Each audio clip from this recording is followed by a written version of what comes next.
Hi, I'm Marty Nemko. Scams that fool the sophisticated. An otherwise brilliant colleague of mine admitted to me that he had succumbed to the following. I'm going to change irrelevant details here to protect him.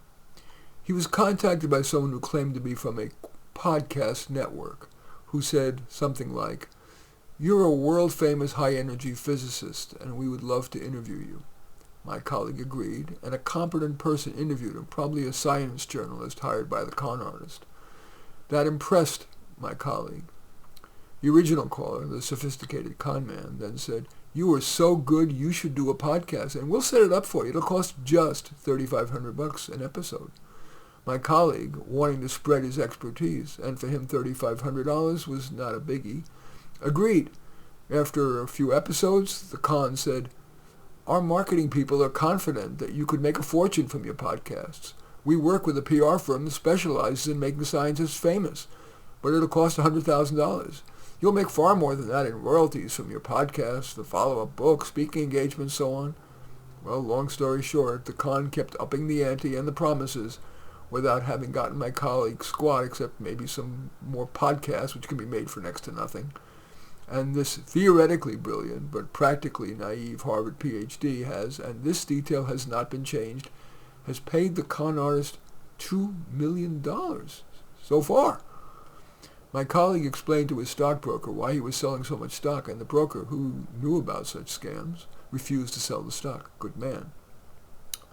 My colleague, who insists he wants no advice from me or anyone, still is hopeful the promises will be kept. The colleague's most recent statement is something like, "They're sending the company president to meet with me. If he does, I'll more likely believe it's real." Of course they'll send someone, but that's just part of the con. The con's going to likely go for yet more millions from him. Another example of a current con, a client of mine received one of the myriad phishing emails we all get, and that are getting ever more sophisticated. It was ostensibly from Chase Bank, saying it had concluded its review of her unauthorized transactions.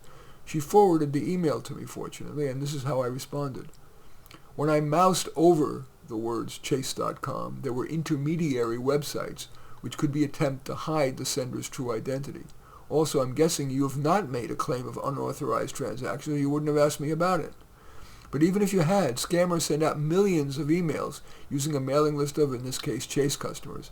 If just 1 in 10,000 bite, who have indeed filed an unauthorized claim, then the scammer then tries to get the victim's password and login and empties the account.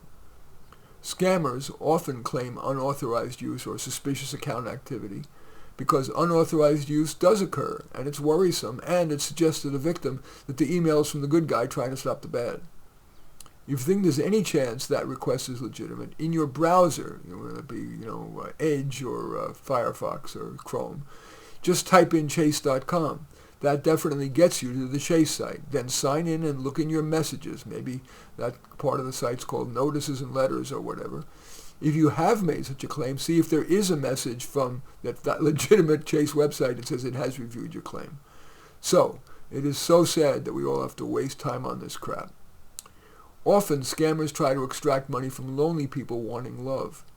In Richard Osman's novel, The Man Who Died Twice, a lonely rich man succumbed to a con in which he was asked to give ever more money in exchange for getting to see the, quote, gorgeous woman who emailed him after he responded to an ad, "Gorgeous Ukrainian women seek well-off husbands."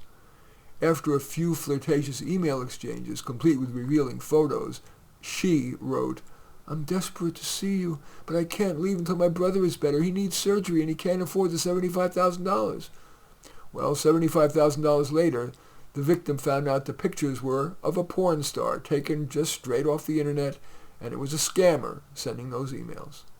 Here are other ways to protect yourself from scams. Do not click on any link if you think there's even a modest chance it's a scam. Sometimes just opening the email may be a problem.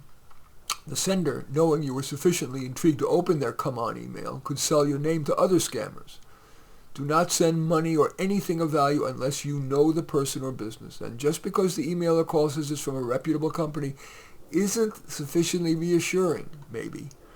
As mentioned, they can hide their true identity, and these days, AI can simulate the voice of one of your actual friends or family members and ask for money desperately because of some crisis. Be careful. For example, you might prevent that by giving your family members and close friends a safe word. That's a word that verifies it's them. If you think a query is likely legitimate but aren't 100% sure, go to the company's website and log into your account, or phone the company.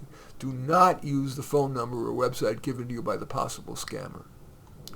Unless you have called into a company you know is legitimate, like if you directly phoned your financial institution, do not give your personal information. Reputable companies rarely ask for passwords, let alone social security number, except maybe the last 4 digits. Giving such information imposes too great a risk that a scammer will use that, combined with other bad hat methods, to unearth information about your account and empty it. Often scammers make the issue seem urgent. That's a danger sign. They know that the longer they wait, the longer you wait, the more likely you are to check them out, for example, by Googling them. So they want you to act now.